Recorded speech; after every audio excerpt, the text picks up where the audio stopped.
Hello, everyone, and Hello, welcome everyone. to yet another episode of the GameSwift Townhall. You're back, man.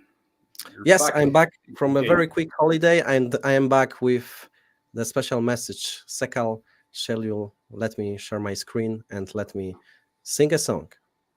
It's going to be very, very short. Very deep, and it's going to be a question. Okay?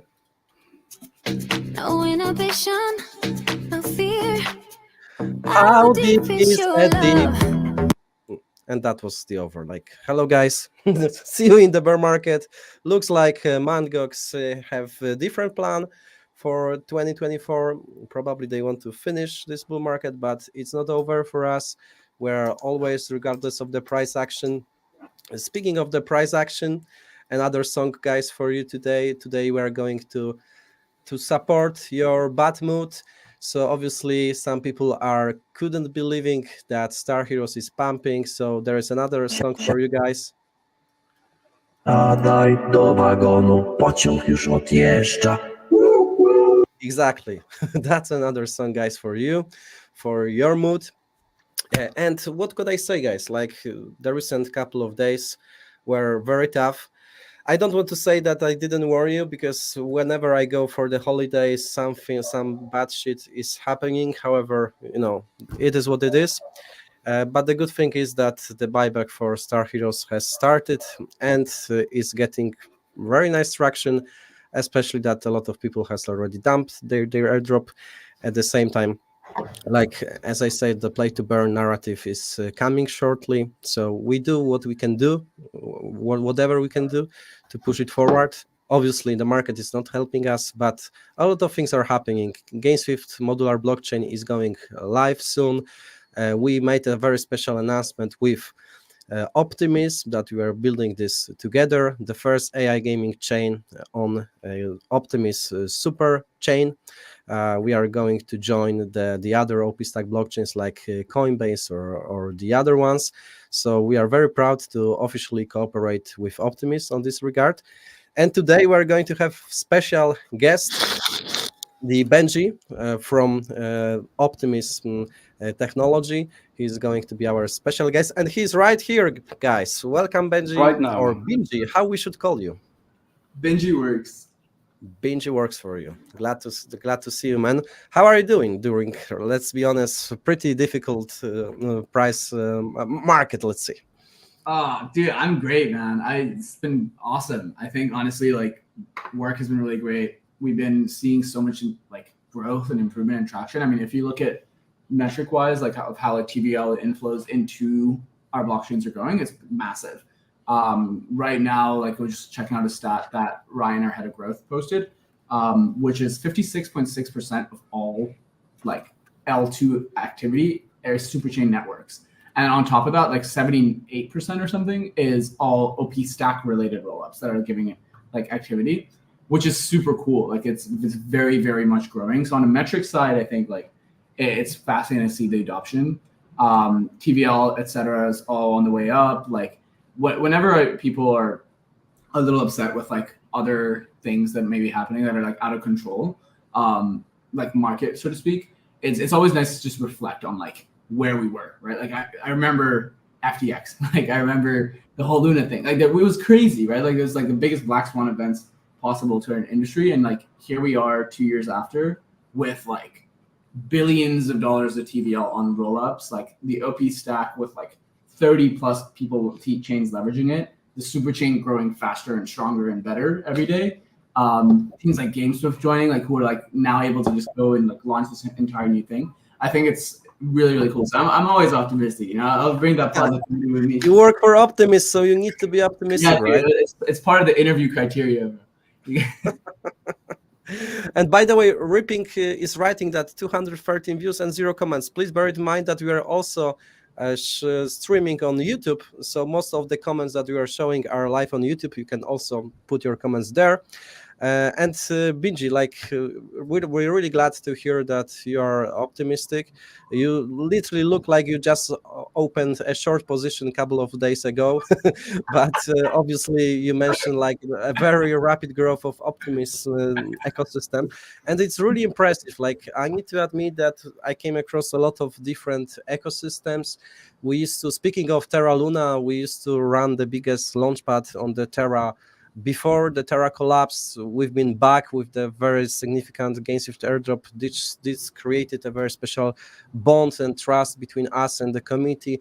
Now we are migrating to build with Optimism AI gaming chain. So obviously we are bear market survivors and happy to contribute to the Optimism ecosystem.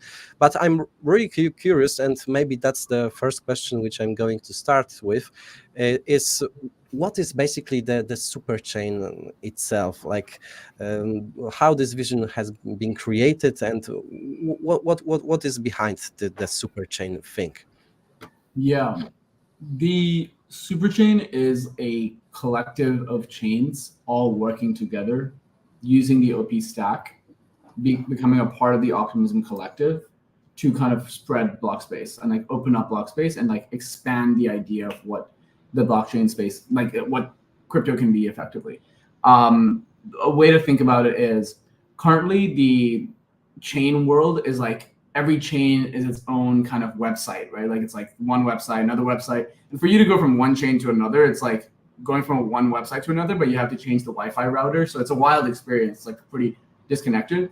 The Superchain is like a browser. It's like one browser that just has all these chains inside of it.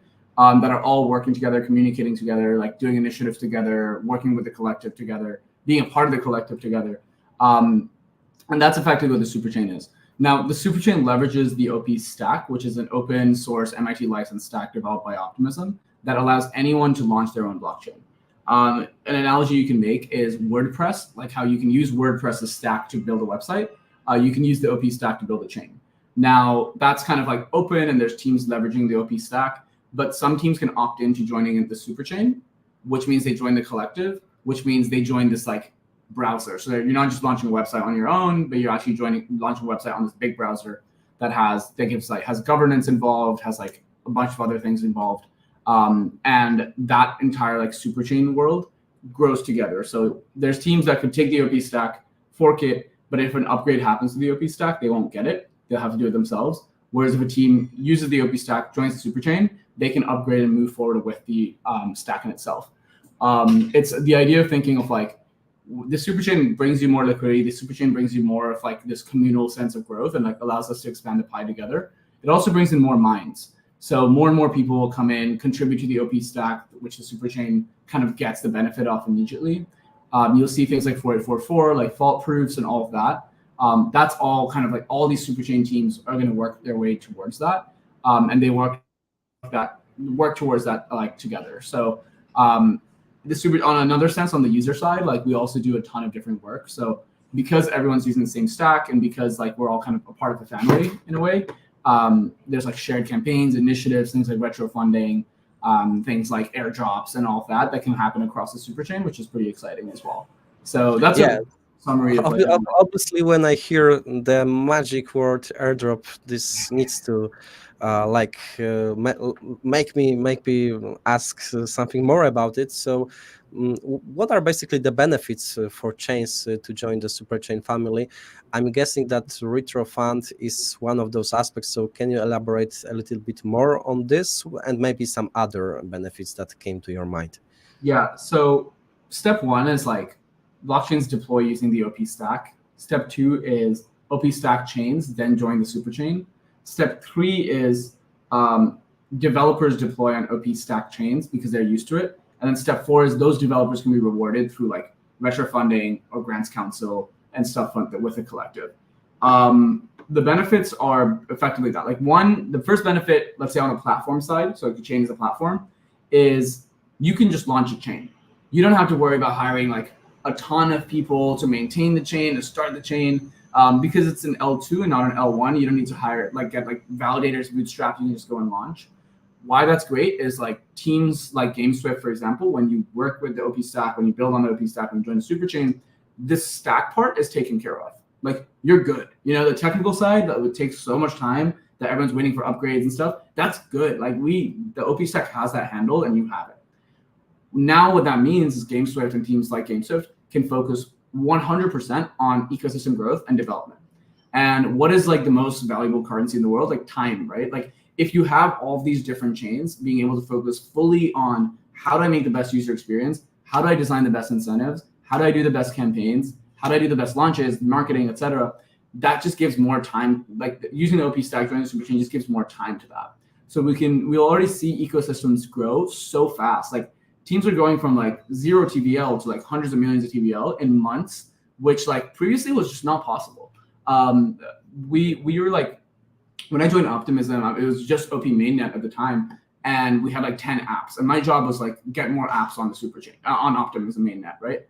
It was hard because we were like building the whole like protocol side, and then we were also trying to do ecosystem growth, and like all these things got muddled up. And we did it obviously in the end. It just took a lot longer. But now it's like we take care of that whole like protocol side because it's like OP stack, and you can focus 100% on the other thing. So I think the biggest reward, honestly, is time for any team that's building on the Superchain.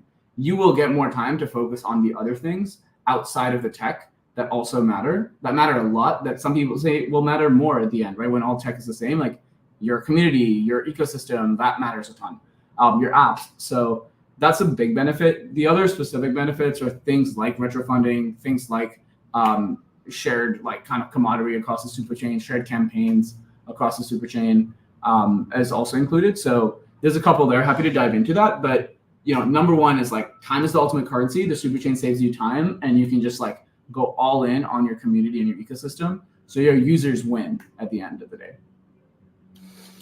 Perfect. This makes perfect sense, and this is probably a lot of benefits for the projects and to build their own chains. That's why GameSwift decided to build its gaming and AI chain upon OP stack. Our goal, our business target is to make it superior around the whole OP stack ecosystem and Superchain. But obviously, since you are developing Superchain for a while, then you might get some like taste of what's going to happen in the future. How do you envision the future of Superchain, and are there any other elements of the industry like RWA, gaming, AI that are going to join this Superchain ecosystem? Yeah, big time. I think like for sure there's a ton. I'll do two things. I'll say one of like things that are joining and like growing, and then two, I'd say like how that can all grow together. So one in things that are joining, we have a ton of different teams focused across different verticals. Like you guys are doing gaming and AI. There's teams probably looking at RWA. There's teams looking at general purpose ecosystems. There's teams looking at like fully on-chain gaming. There's like so much of that. And what's cool is everyone's doing it on the same stack. So let's say one chain comes up with something that's really cool. Because it's built on the same stack, other chains can easily get it, right? Like one of the things that I think was hard in 2021, as you remember, is like maybe there's a cool app on AVAX at the time, right? And now that app wants to move to Solana or something. That app developer has to hire Rust engineers, has to like completely change their model, completely change their focus. We know what Rust is all about because we've been building on Terra. That's a totally different story. And that switch is really hard. So in this case, it's like same stack, OP stack. One thing pops off in one place, it can also exist on other chains as well. So that's pretty exciting. We're getting a bunch of different teams in, a bunch of different minds, a bunch of different app developers. And because it's the same stack, the improvements and advancements can go from one chain to another very easily. So it's like copy paste versus having to reinvent everything and hire people to do that. So speaking of communication between those chains, how do you envision because the biggest problem of different blockchains, different ecosystem is that they hardly communicate with each other, and obviously the liquidity is fragmented. So how do you plan to take this challenge? Yeah, that is interoperability. So interoperability is a big focus for the Superchain. It's heads down priority number one right now, and there's a bunch of like specs already out on how these blockchains are going to interoperate, like natively interoperate. What's really exciting about that is like, obviously, as I said, like asset here can exist an asset there, and like you get rid of fragmented liquidity, you get users to move around very easily, and it's almost like taken away from the user. Where like the idea of bridging just stops existing because it's just like one fluid experience. It's one browser. You might open up different websites, but you don't have to change the Wi-Fi router. It's just like one, like same way as we use Web 2 right now. So we're excited for that. That's like heads down and estimated for like end of this year, start early next year. What that brings philosophically, I almost like say it's the same as globalization, right? Like I'm in New York City right now, but I can eat sushi. That's pretty sick, right? Like it's because of globalization. We live in an interoperable world. So like people then might ask, when it comes to interoperability, a question I got today at an earlier podcast was, what does that mean for the chain? How does the chain stand out now? If everything's interoperable, how does the chain stand out? The answer to that question that I go to is like, how does sushi stand out in the world, right? If anything, because of globalization, the demand for sushi has gone up a ton. If anything, like let's say avocado is another example. Like avocado is an asset that was in this one region of the world. So you can think of an asset that's in one chain only today. In an interoperable world, it goes everywhere. So in the same example, avocados went from that one region of the world to like everywhere. Now you have like LA influencers eating that shit on like avocado toast every morning, right? Like that has increased the demand for the underlying asset, which is avocado. So that example is helpful for me to kind of picture in. Like interoperability will make, one, the user experience way easier, but two, could also lead to a world where the underlying assets in each chain can actually accrue more demand because they can flow everywhere. And as such, get to a broader user base. So excited to see how that pans out as well. And that's like core focus. For anyone on the technical side, if you go to specs.optimism.io, you can see the progress there as well. All of our stuff is done in the open. Your like feedback is very valuable, and we want to make sure that we build not just for the community, but with the community. So that's a core focus for us. Like I need to admit that I became hungry because speaking of avocado, this sounds really tasteful. But the final question for you, Binji, is obviously about GameSwift. GameSwift is joining the Superchain family, and I'm just curious, what's your take on building gaming and AI-oriented chain app on OP-Stack? Do you think OP-Stack is a good fit, and what do you think about building what GameSwift is building? Yeah, I think definitely a good fit in the sense of like what I mentioned earlier, that like the protocol exists and you can just build the experience on top of it. So that's a good fit in the sense like gaming and AI is like a broad, like two big segments, and like now you have an ability to just like you have a chain and you can just like go all in on that segment. I think the intersection makes a ton of sense too. I think it's just like it is where the world is heading. You're ahead of the curve in that world. I'd be excited to see like what apps get built on top of GameSwift as well, and what games get built. I'm an AI fanatic personally as well, so like it's just really cool to see that on the Superchain. The other parts are just like how can now like the other advantages, the time saved so you can focus on your ecosystem, but also how can we work together to like talk to developers? How can we do like events together and activations together, and really figure out like what is like the Superchain world, and how is it going to welcome everybody that wants to develop on your chain as well? Because like the whole idea is we're building one Superchain with multiple different like cities. You can almost think of it as like the United States, and then there's like New York and DC and LA and like all of that. And it'd be exciting to see like GameSwift's hub within that world as well. Perfect. And by the way, I'm sorry, Jacob, because Jacob is waiting on the side, and Binji couldn't probably hear his voice. So, Jacob, you have opportunity to say thank you, Binji, for today's interview, and say goodbye. Thank you, Binji, for being with us today. That's really good news that GameSwift is building with you on Optimism. Like, Binji, I need to admit that I'm super excited for our cooperation. We are more than happy to contribute a lot to the Optimism ecosystem. We are going to bring a lot of AI and gaming-oriented projects. Glad to have you here. And I'm having certainty that it's only the beginning of a very exciting journey. We are, in the meantime, we are sharing also and like basically encouraging you guys to visit Benji profile. Let me share the screen here. This is Binji profile. By the way, we need to make a trade, Binji, to follow in exchange for follow. I just followed you, so take a look at the notifications from Pan Paragraf. Glad to see you in my followers, and thank you one more time. Awesome. Let's go. Thank you, guys. LFG. Thank you, Binji. Great. Jacob, I just got a question. Yeah. It's you're an angel today, and I'm an evil in terms of light. You're super white in white colors, and I'm like black. Guys, sorry for that, but sometimes And this is a perfect introduction to our next special guests, because what they are building is definitely not on the angel side, but rather on the dark side. And this is Lucas from Darkverse. So it's a perfect opportunity, guys, to bring basically one of the most exciting game building on upon GameSwift ecosystem. And this is our official announcement today. Let me share the screen of Darkverse. Darkverse is Web3 multiplayer action RPG game.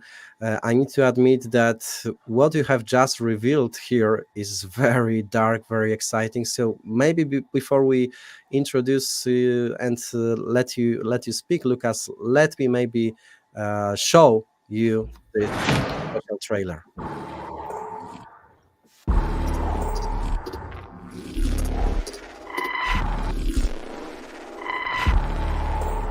Hello there. Welcome to the first development video from the Darkverse project. The following footage does not represent the final version of the game. We are constantly working on it to improve visuals, mechanics, economics, NFT minting, and the SYN token utility. Our journey begins in a place called the Deathless Chamber. This is where players are born, becoming the Deathless, starting their grand adventure in the world of Darkverse. As you can see, we've decided to include some behind-the-scenes footage from the development process. Our level artist paid utmost attention to detail, making the chamber grim, mysterious, and highly atmospheric. Initial steps within the Beast's entrails are never easy. By pledging loyalty to one of the 4 factions, the Deathless determine their further character development, traits, and playstyle. Supported by a set of tutorials and hints, new players learn basic movement and shooting fundamentals required to survive in the belly of the beast. We've left the props, special effects, and lighting as the last part of the development process, which will be conducted alongside the game optimization.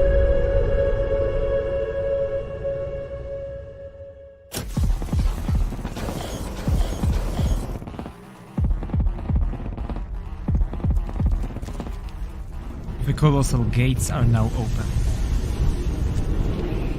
Are you ready to fully experience what the world inside Leviathan has to offer? Will you be the hero or a villain in this story? The gate closes behind you. There is no turning back now. After the successful birth ritual, players find themselves in District 1's vast open location known as the Entrails. This is where the core multiplayer gameplay begins. The Entrails lead the Deathless to places with various kinds of activities, from main and side quests to minting, shopping, and free exploration.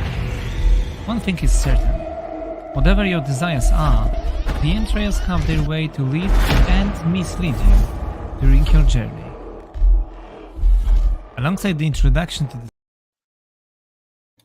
And obviously the rest of this amazing trailer you will be able to see on official Darkverse profile. We want to make you hungry for more visuals, and let's be honest with each other.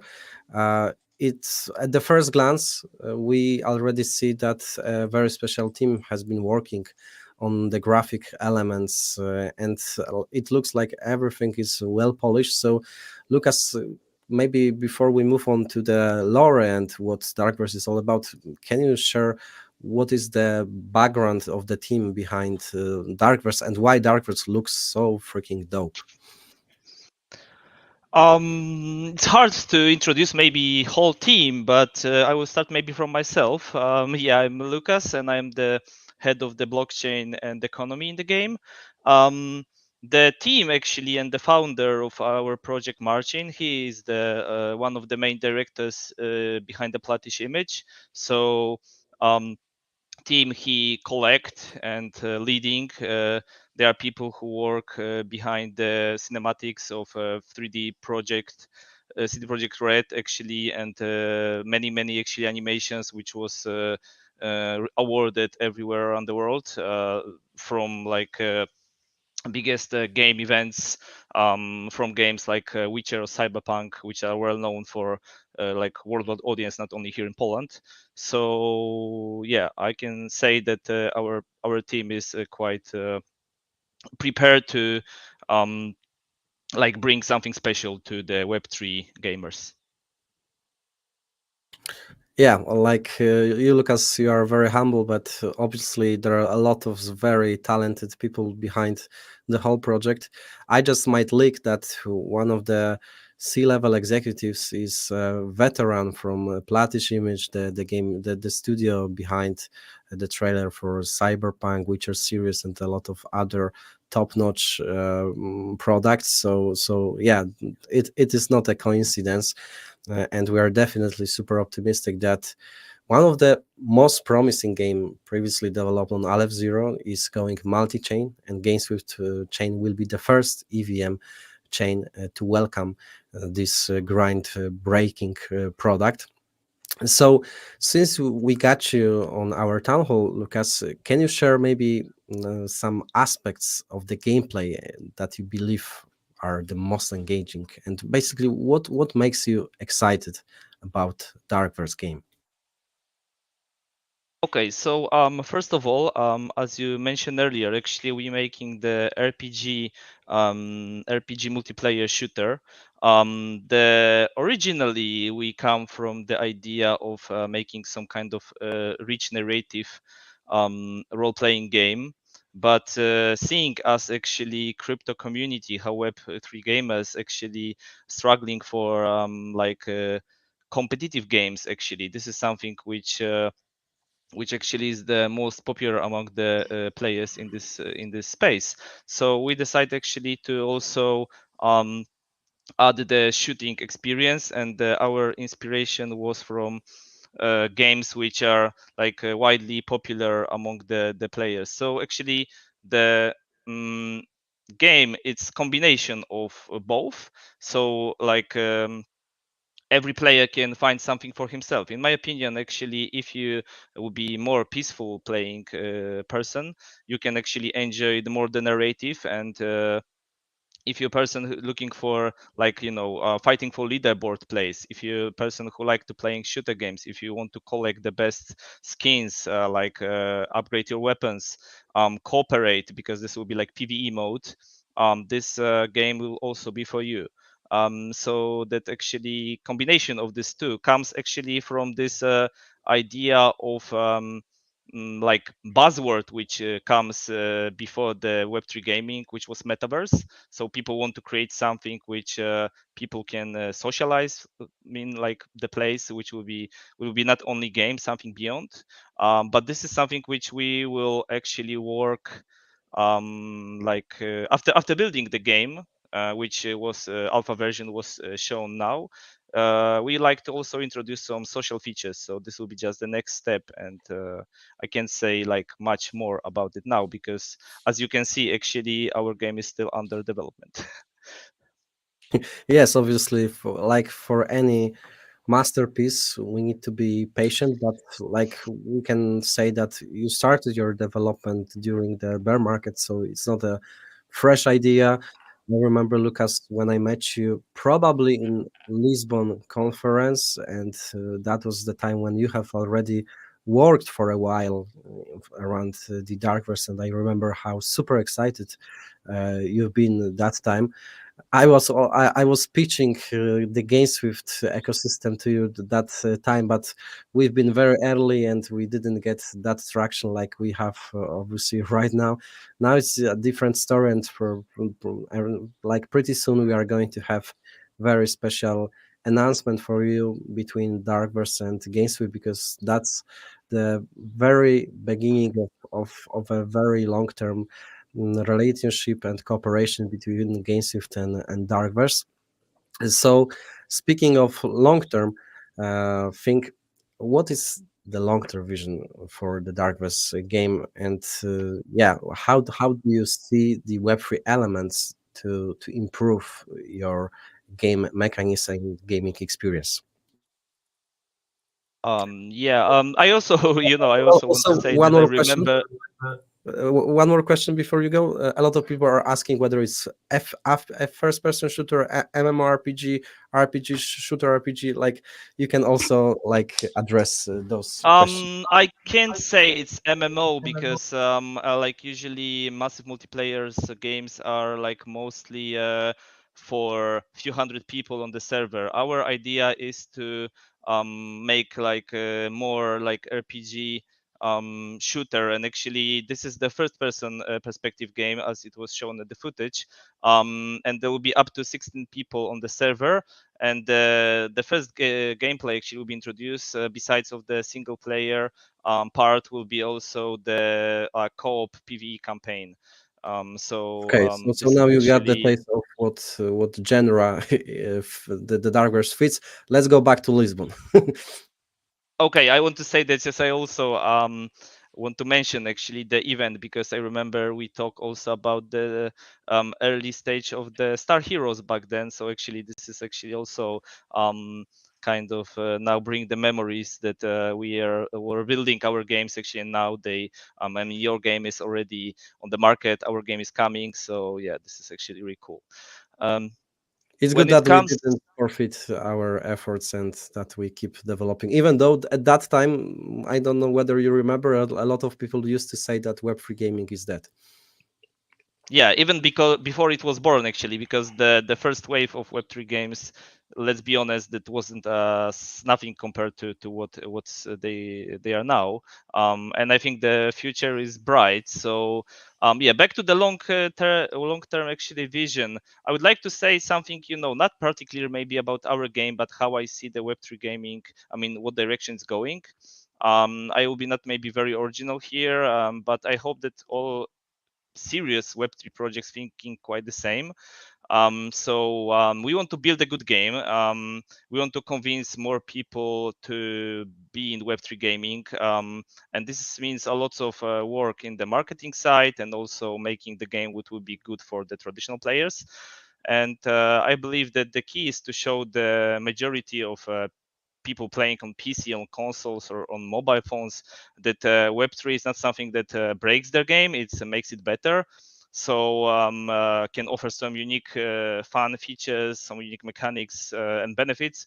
And I don't know the people hear about the game called the Banana on Steam actually recently, but this is actually a great example that how actually players want to be rewarded. Yeah, so actually that traditional players, which people believe that don't want to be engaged like in such a competitive way, actually the such game, or like esports in general, growth of esports actually showing that players want to be rewarded, and such unique mechanics that Web3 brings, actually it's just need to be explained, need to be advertised more to knock more to the traditional players. And this, of course, this works need to be done not only by us, by studios, but also by the creators of tools, wallets, people who behind the protocols. We need to create a friendly space for entertainment, because gaming is entertainment, and I believe that everyone who is tired after work, he actually don't want to. I mean, he just want to have fun, easy as possible, not to be like PhD in some crypto things. So actually that this is the the goal. The goal is to scale from our players now to actually wider audience and make the technology more friendly. That sounds super cool. And by the way, you might miss this, Lucas, but we are also having like another, let's say, guest or the host of today's town hall, and it is Jacob. So we don't. I want to let you ask the question, Jacob. I'm very sorry for taking over everything, like always. I don't know, I'm really good with this. I'm just listening with interest and don't have to produce any questions, man. This is perfect opportunity to just chill after the whole day of hard work. But what I can tell you actually is that we've already met with Lucas before because we are sharing our know-how from the path that Star Heroes went through.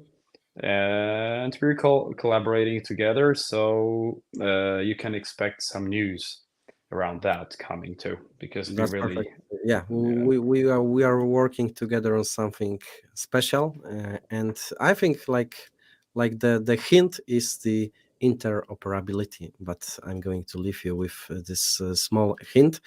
So, Lucas, we are hungry for your game. It looks super delicious, super tasty. So, one final question is probably what is the stage of the Darkverse development, and when we'll be able to play your game? one game. Yeah, so the first location, we call it D1, will be available from the Q4 this year. And as you saw the alpha footage, actually, we are working now on the part of the game. There will be actually mechanics as combat, exploring the dungeons, typical RPG quests, and reputation system. And so we actually consider this first district as our MVP from which we developed the full project. So Q4 this year, there will be the tests and the game will be released. Super Please cool. come and play and like kind of help us to bring it to the players. Obviously, JR Code Crafter is asking when airdrops, sir, and I think that we might have also a very special announcement with this regard. But please be patient. Don't forget to visit Darkverse Twitter profile and the GameSwift as well, because that's where Alpha is waiting for you. Lucas, thank you. This is just the first appearance of yourself on our podcast, but definitely not the last one, because we are more than happy to bring and come up with the next updates of your game development for our community. Thank you, and we are keeping our fingers crossed for your development, because we need more of quality Web3 games. Definitely. Thank you for having me, and thanks for the community. I hope I can come in the future and talk more about the details, like how our economy works and anything. So thanks you for having me, and bye. Perfect. Thank you, Lucas. And speaking of the need, I am alone. No, for quality. Yeah. About the need for quality Web3 games, man. I've just seen a news around the anticipation of the industry leaders, executives of different companies, like gaming-related ones, Metalcore, Saga, Shrapnel, saying that Web3 gaming is going to skyrocket anyways, and that this year, 2024, is the one for Web3 gaming to thrive. Surprising or not? Yes, like at least this is what Jonathan De Jong from Cointelegraph is writing in his article. I'm not gonna lie that I won't want to agree with it. I hope that his predictions are going to materialize, because we want Web3 gaming to be thriving during this bull market, but also we want this bull market to happen, because right now, as you can see, like maybe you can see it here, but obviously there is a lot of blood on the market, so there is a lot of very negative price action. By the way, my chart is still having like possibility to materialize. So maybe somewhere here is the liquidity zone, and this is the beginning of something else. Obviously, my charts are not financial advice, and please don't take any investment decision upon them. However, we need to mention that Mango's trustee is planning to start Bitcoin repayments in July. There are some rumors that those unlocks are not going to be significant. Like always with Mango, and it is irritating. This is making me upset. We don't have transparency here. We don't know how exactly Bitcoin tokens are going to be revealed. I think it's like with GameSwift seed unlock. I'm just waiting for this day to happen, because I know that once it's gonna happen, the narrative will shift into the much more positive one.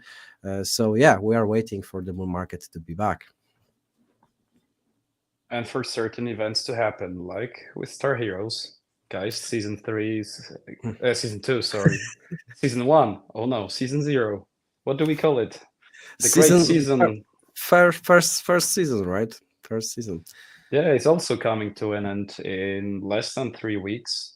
And you can still make it to top 2,000 if you're fast enough. So please. We are usually targeting very substantial news. Whatever happens to Star Heroes usually is connected with something big in the crypto space. So the game started around Ethereum ETF to be approved. Maybe the final day of Star Heroes season is going to happen around Mangok's distribution. Let's hope for that, because yeah, we need those distribution to happen to change the atmosphere, to be back on the right track. However, like kind of reminder, the buyback and burning execution has started. It's far from being executed. So however, we don't want to reveal how much exactly has been already purchased, how much is left, because that would be the financial advice that you could front run. However, we are sharing some significant portion of the revenue from this first season to support the token price action, and we can see this on the chart. At the same time, we have this. Mm-hmm. Yeah. At the I same just time, wanted to add, man, that we're hiding it from you, maybe, because what happened is transparent, and you can find it on our Twitter. We're just not saying what we're gonna do exactly and when. But there's a tweet coming today also. I hope it's already like. So I hope that we are not going to provide too many details, because I have PTSD from the previous buybacks on different projects that were too much transparent, and a lot of people front run them.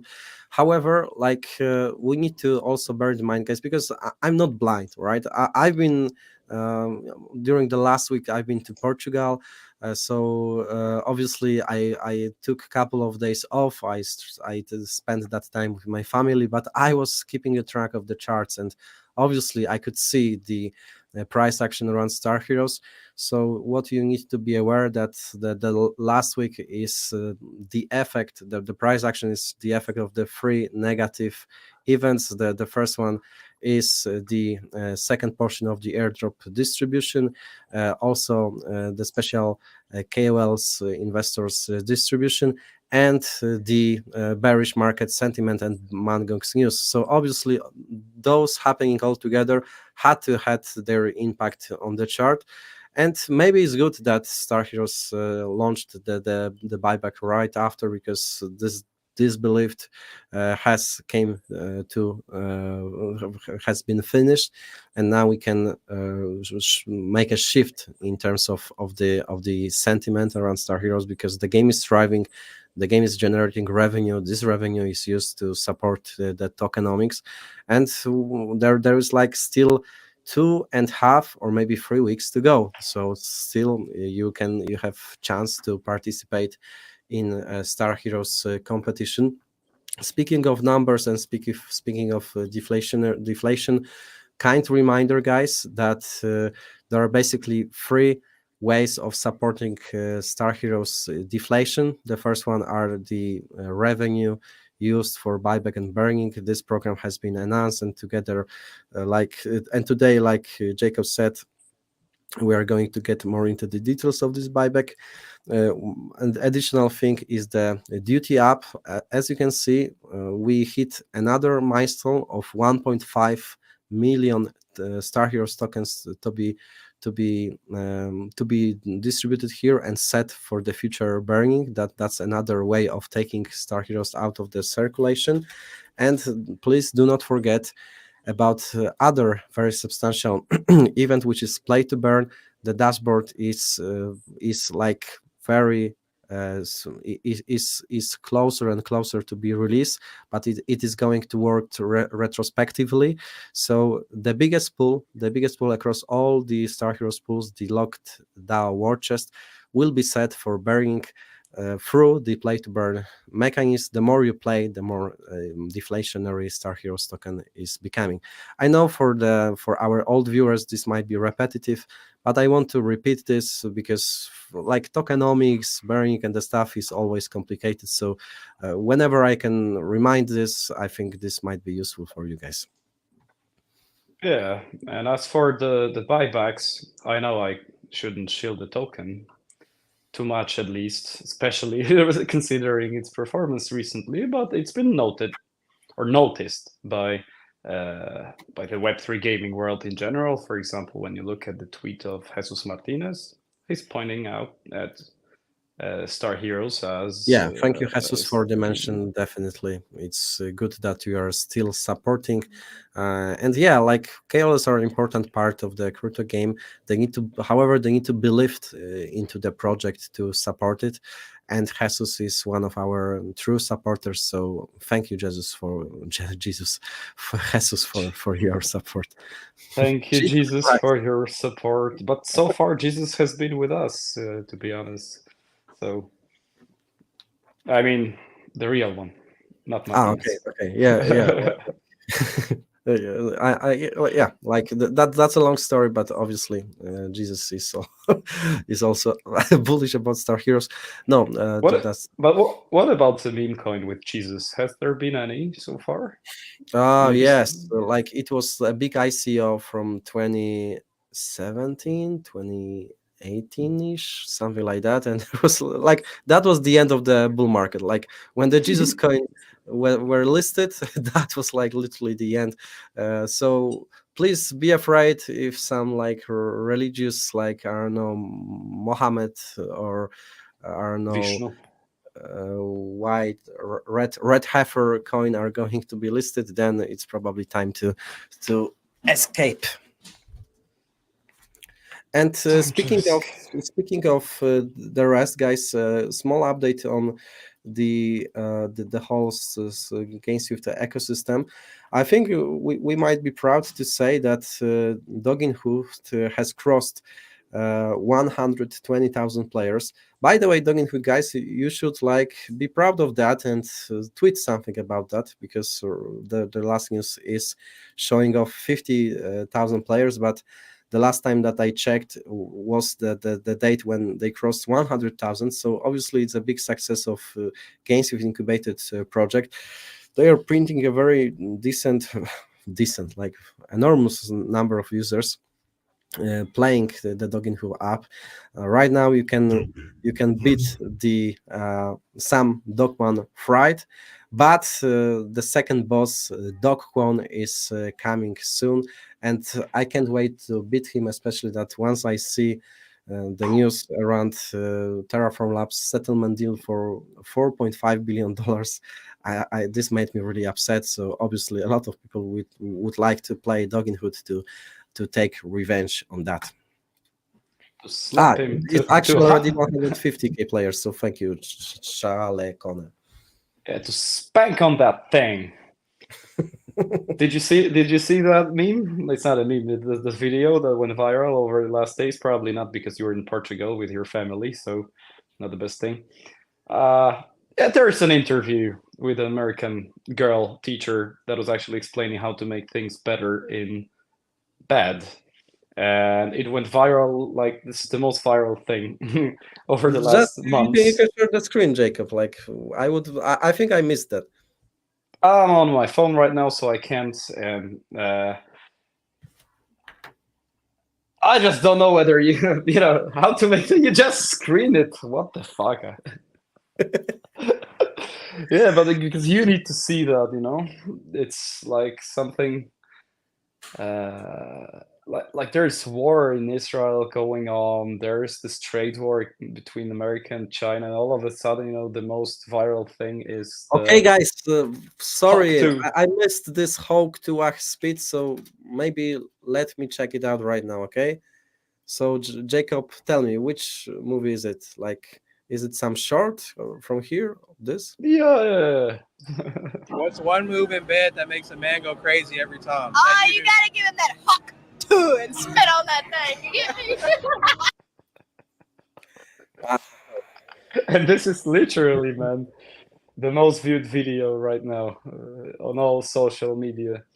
And why did I mention that? Because you said that you would spank Doc One on his face, and I said, yeah, Hawk 2 and spank on that face. Okay. So That's the thing. Okay, that's the correlation. Yeah, it's And like actually, let's talk to the Dogging Hood guys to maybe add this Hawk 2 and spit on that face, something like that. I'm telling you, man. Let's catch the trend. yeah, like Let I us know in the think comments if you like this idea of I Hawk think the 2. marketing position in Dog in the Hood team might be open. So, Jacob, you can obviously apply. I see you have a lot of smart ideas. Maybe we should maybe we should add the special weapon in the Star Hero spaceship which is little Hawk 2. Hawk 2. Man, that would be crazy and super nice. I love. Yeah, and people like your idea, so yeah. Yeah. Please vote for Jacob for the new CMO of Dog in Hood. Jesus, nice one. XT, great idea. Internet culture at its finest. Lol. Yeah, LFG. And by the way, Jacob, do you think it's a good time to mention our gaming night upcoming? Upcoming or the last one? That's the question. Because that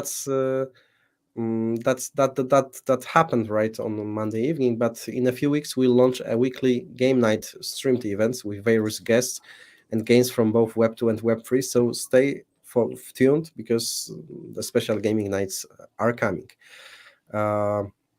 That was the commercial placement from GameSwift channel. So what do we got else, guys? Obviously, one news that I really loved. Like this is like the release of Julian Assange, or I don't know what you pronounce this surname actually. Let's make it French. Assange from jail after 5 years. Like around 5 years spent in the British jail right now. And this is some huge news, like it's very sentimental if you remember how the whole thing started. Because Julian Assange kind of exposed like 700,000 files of information, like secret classified information from the US, so governmental bodies. And what happened is that at some point, PayPal blocked his account where they were fundraising money to actually like keep on exposing those classified information on the war in Iraq, in Afghanistan. They should do it on chain. If they did it on chain, they would not be taken over, right?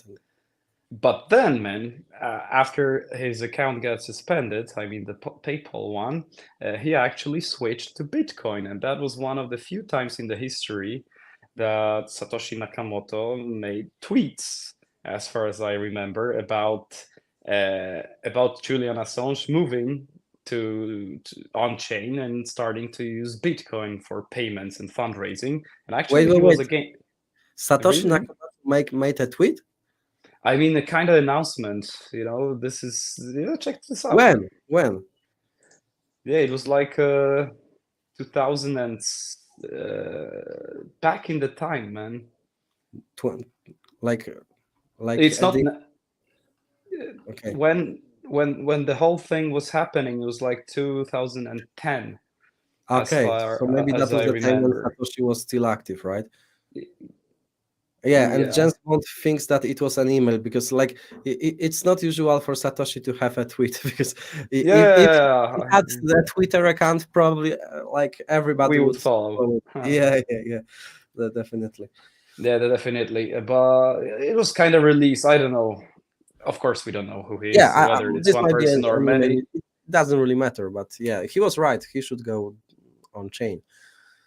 Yeah, but actually, what Nakamoto allegedly was saying is that actually he didn't want Julian Assange on chain because it was just the beginning of Bitcoin. It was 2010. So okay. he said that actually it would be, I'm quoting, it would have been nice to get this attention in any other context than exposing the classified files. But anyways, it's actually a nice information for freedom of speech in general, I guess. You can say whatever about what he did, but in the end, he's not going to serve any more prison in the States. They are gonna count the years he spent those in the UK as done. Okay, like I need to admit that yeah, probably it's good that he didn't do it on chain because maybe Bitcoin ETF would be never introduced if he didn't, right? So luckily, like TradFi, governments and everybody missed the rapid development of Bitcoin, because if they didn't miss it at the early stage, it would never grow that far. They would do everything to stop it, probably. Had we known in 2010. Okay, so I think we are coming to the final point of our agenda. So, Ambassador of the Week.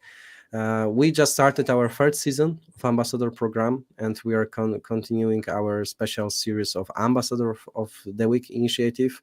And it is obviously subjective assessment of our jury from our team. And that's a big chance to win financial rewards. And so the number 5 is the Block X. And I think this is the first time when BlockX has joined the Ambassador GameSwift Ambassador program. At least this is the first time that he made it to the top 5. So congratulations. That was a very decent tweet about how did he join the Ambassador program and what is expected around GameSwift. The next great job is from the Quazak, who made a really informative tweet about like why GameSwift joined Superchain with Optimism, what does it mean for GameSwift. So if you missed Kazakh profile like I do, I'm quickly following him right now. Please be redirected to his profile. And now the top 3 and the winner of $50 prize is Umer BTC. Umer is probably the Turkish blockchain enthusiast from who joined recently our ambassador program. So we are happy to have you here. He did his tweet in Turkey, so Turkish GameSwift army is starting to grow. We're glad to have you here. And the second place goes to, yeah, it's not a surprise, Monica FM. Congratulations, Monica. Like always, is very active. She's writing around everything connected with GameSwift ecosystem. She's also encouraging to join our GameSwift Townhall. So if you are here, it's a good decision. And the final winner of the $200 prize is Pony. Pony is always very active. And he created a whole thread about GameSwift joining the Superchain GameSwift bottom. There's also TA analysis here. So a lot of is happening around the ambassador space. Thank you guys for your engagement. I know it's hard to be active during like kind of the disbelief that we have right now. I'm also having some special conclusions around what's happening in the space.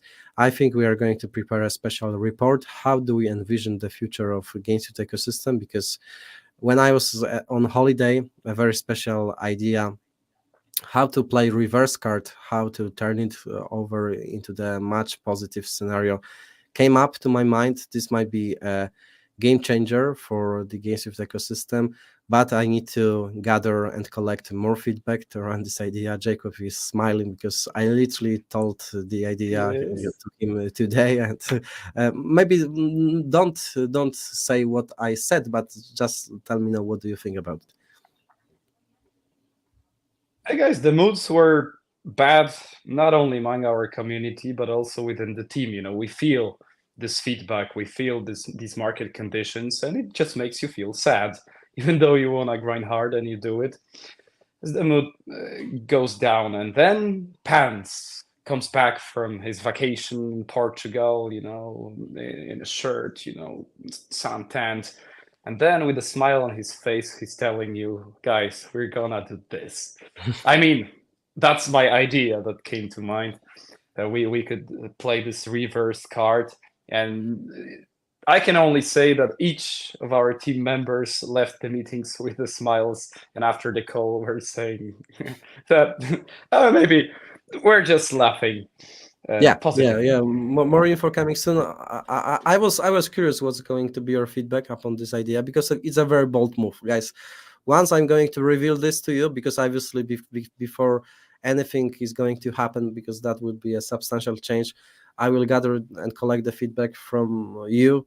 That would require the governance proposal, but I'm more than curious what's your take on that. Something big is probably coming. I have a couple of conversations to happen in this week to collect all the insiders' feedback, but like whoever I speak with is like, oh my God, it's a bold move, but let's fucking go. So we'll see. What do you got here, Jacob? Actually, I'm back home in my family house, and this is a toy that I used to play with when I was young. Now I also play with this, but the other way around. Okay, so now I remember that. Yeah, that. How? Okay, that doesn't really matter. Some stupid joke came to my mind. Arthur, yes, we are aware of that some people might be disappointed to enter like exclusive GSPay, and obviously this is something which came to my mind.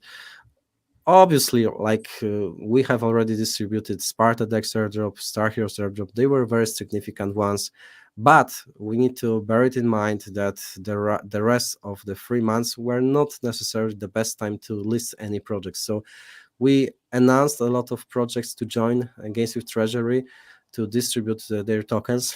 Probably one of the most recent that is going to be listed soon is Dogginhood. Is getting a very nice traction, but obviously we want those projects, since we incubate them, since we do support them, to be listed at the bullish market conditions when there is much more liquidity. So I hope that you understand this, and like a lot of people would prefer to receive those airdrops anytime, any soon, but if I were you, I would prefer to receive it at the best possible time, like it was the case with Star Heroes. Imagine Star Heroes airdrop to be distributed now. Like back in March, when this airdrop has happened, everybody were happy because there was a big liquidity, bearish market sentiment. That was a great listing with almost 50x on Bybit. And that was a perfect timing. So like obviously we want to repeat it with the next airdrops. Like market will verify it. We don't have any certainty around this, but one thing is sure, now the timing is pretty bad for this kind of listings. Let's await for Dogginhood, because I think the top gains on Telegram, they have their run right now.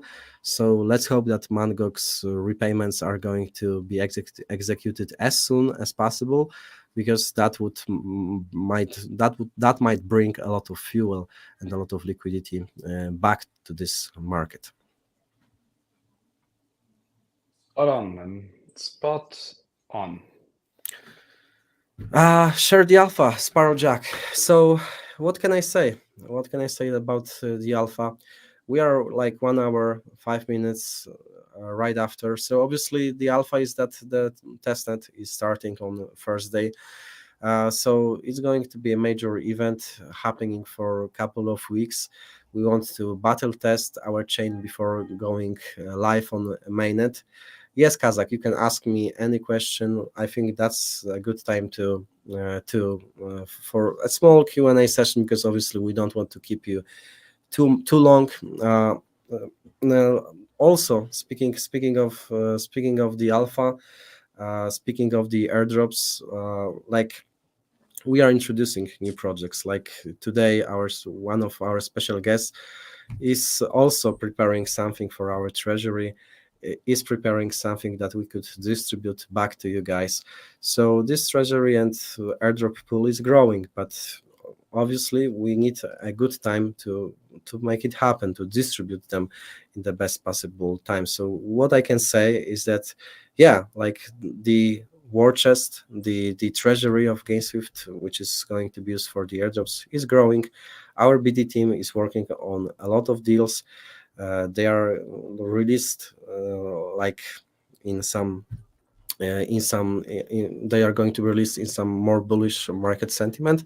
But in the meantime, we're also working on a very big deal from a reward asset aspect. I think that I might say that it is 95% of probability to happen within the next quarter.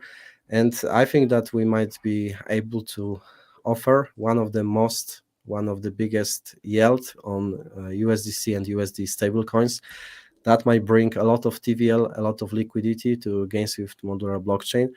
So if it's not alpha for you, then I don't know what do you expect. Like yield, good loaning protocol is the foundation of DeFi on any other chain. And GameSwift is going to bring a very big project with a very good track record of working business for the last 7 years, which is going to produce a very tasty yield. Please be patient, because like I said, regardless of market conditions, we keep working. Obviously, we don't want to play our best cards during the bearish market conditions like now. So this is a patience game. The capital goes from the weak hands into the strong hands, and usually those strong hands are rewarded, obviously, provided that they made a good decision. Jack is asking, what are you planning to do with buyback Star Heroes token burn when same thing goes on GS? Yes, so obviously, everything, what is going to be backed is going to be fully burned. Like, it's not going to Dev wallet, it's not going to my wallet, it's definitely not going to Jacob wallet. So don't worry about that. Once we complete this buyback program, we are going to transparently burn everything on that wallet. Speaking of GameSwift, yes, like those things are generating also some GBAX revenue. I don't want to front run any announcements, but if we are going to keep a positive traction around GBAX, it's not excluded that the buyback from GSWIFT could be also executed, but don't treat this as any financial advice. Yes, the testnet will be incentivized. More info about that is coming soon, guys. I think that's it for today, guys. Thank you for staying to the very end. You put me to the wall to get as much alpha as I could tell you. I was like very reserved to share this alpha, because I don't want to play good cards during like bad market. But one thing is sure, we are working very hard to come up with our best possible cards for the upcoming bull market, because I'm not having certainty, but I treat this as a very big probability that bull market is going to be back this year. Let's hope so. Anyways, Web3 gaming will be back, according to 6 executives already, not 5. You're the 6th one. Thank you, guys, and let's keep in touch.